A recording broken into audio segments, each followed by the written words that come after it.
On April 4th, 2009, Blue Fire Mega Coaster opened to the public at Europa Park. This is a ride that has drastically changed the company that built it, Mack Rides, as many of you probably know.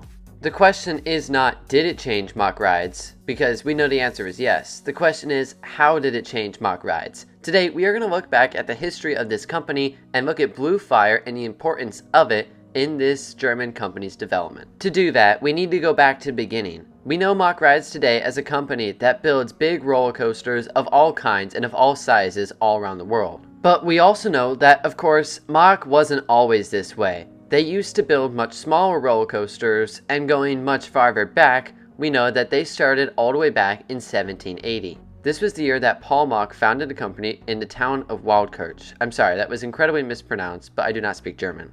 Originally, Mack's goal was to not build amusement attractions. It was to build wagons and barrels for the people in the Waldkirch area. Under the leadership of Paul's son, Johann Mack, they evolved to make stagecoaches, drilling pipe systems, and even building wells.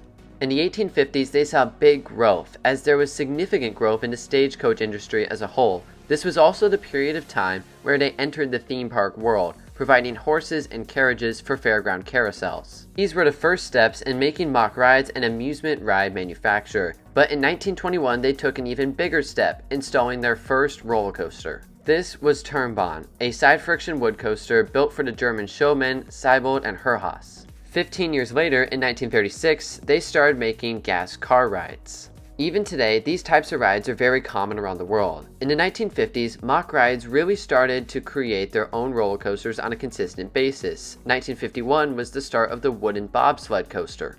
In the 1950s and 60s in general, their wooden Wild Mouse coaster model became very popular. These are pretty rare nowadays, so it's really a treat when you get to ride one in 2024. But in the 50s and 60s, these were selling all the time.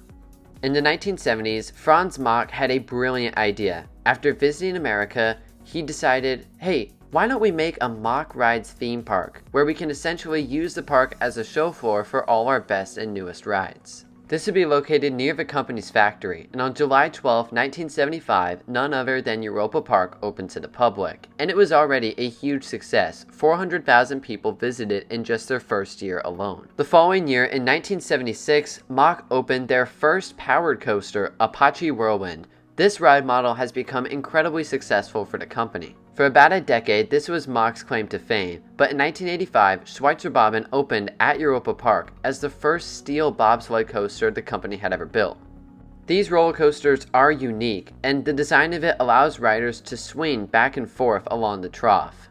This is a unique sensation to feel on a roller coaster even to this day when rides have gotten so much more extreme and out of control. Schweizer was the first of 6 bobsled coasters Mack built, the last one being in 2001, so this is a relatively successful model for the company. In 1996, they debuted arguably their most popular and most well-known model, the Steel Wild Mouse roller coaster. You can find Wild Mouse coasters anywhere, and you can find Mack Wild Mouse coasters in a lot of places. 31 have been built. I've had the opportunity to experience a few of them, and they're good family rides with good laterals on those first couple of turns. More important than that though, one of the reasons why they're so common is the fact that they're relatively inexpensive and fit on a tiny plot of land. Really a great addition to the portfolio. The Wild Mouse was big, but so was the spinning coaster. The first one opened at Europa Park as Euromir in 1997. It still operates there to this day. This was the first of 14 Mack Rides spinning coasters, and it also paved the way for a couple of very extreme spinning coasters, which we'll talk about later in this video.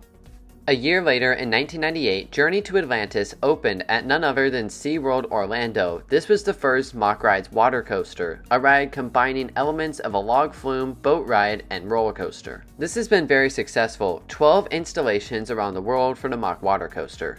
This paved the way for the Mack Rides Super Splash, which is basically a glorified Shoot the Chutes. This ride opened its first installation in 2003. All it is a lift, a small little backwards dip, and then a big drop to get riders soaked.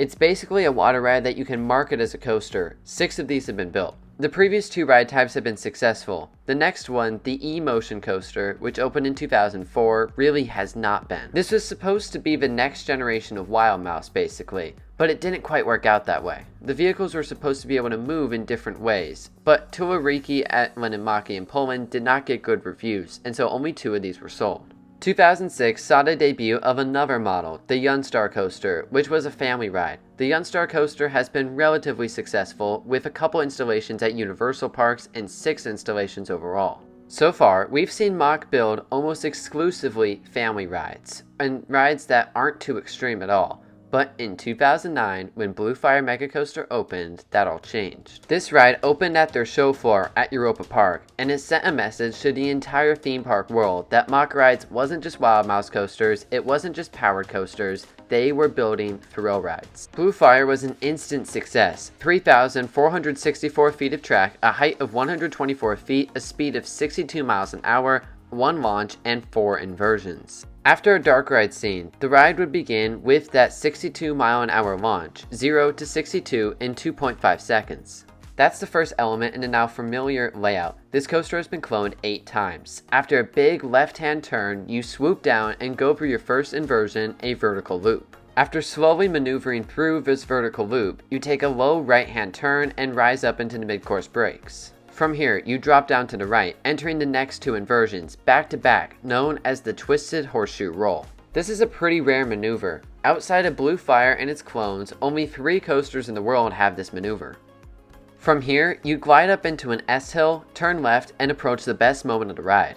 This inline twist looks very forceful, and from here, you twist to the right and into the brakes, ending the 3,464 foot-long coaster. For today's standards, Blue Fire might not look like the most extreme ride in the world, and rider reviews on it today are, in general, a solid ride, but not the best ride in the park. But think about how important this ride really was for Mack. This is where we really see the importance of Europa Park. Would somebody have bought a launch thrill coaster from Mack even if Blue Fire didn't exist? Potentially. But if you can't get others to buy it, why not just show off what it can do at your own park? It's genius. I think if Mack had shown a lot of parks the layout they'd come up with, they would have said, yes, absolutely. But what are you going to do about those trains? Mack designed wonderful trains with lap bars that come down over your shoulders. These are said to be some of the most comfortable trains in the entire industry, no matter the manufacturer. To prove my point that Blue Fire not only was important for Mack Rides, but that it changed Mack Rides in some sort of tangible way, we will look at the models and the coaster additions that Mack has done since Blue Fire's opening. Remember that every single coaster model that Mack had done up until this point was family friendly. I think you'll see a different theme going forward.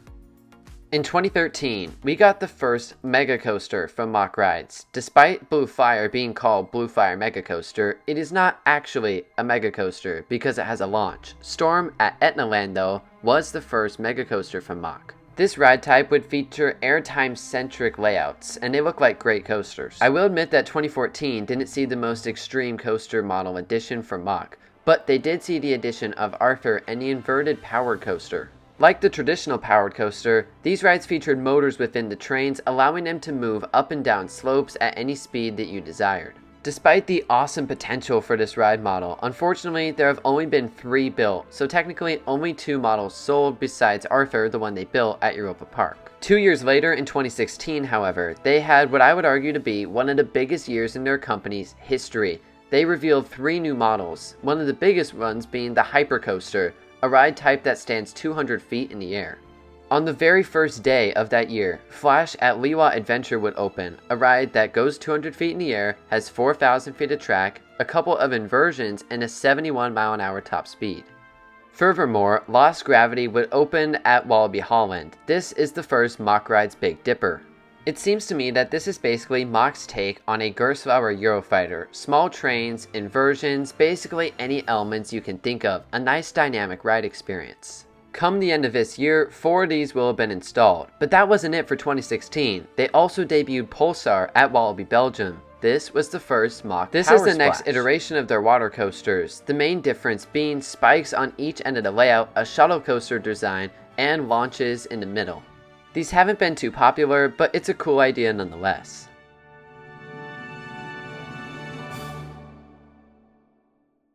In 2018, Mack continued to go big or go home with the addition of Time Traveler at Silver Dollar City, taking their spinning coaster to the next level. This was the world's first extreme spinner.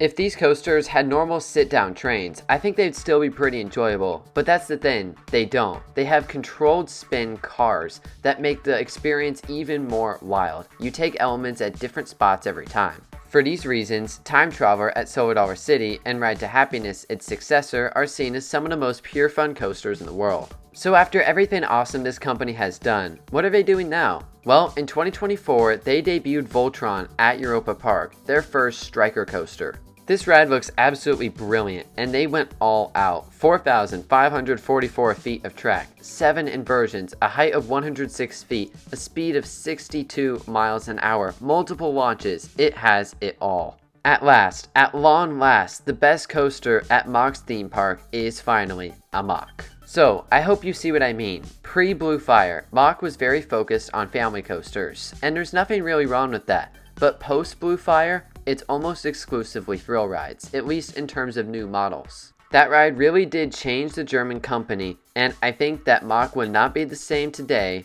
without it. So, thank you all so much for taking the time to go back into the history of Mack Rides, one of the better roller coaster manufacturers in the entire industry. If you had as much fun as I did, please consider giving this video a like and subscribing down below.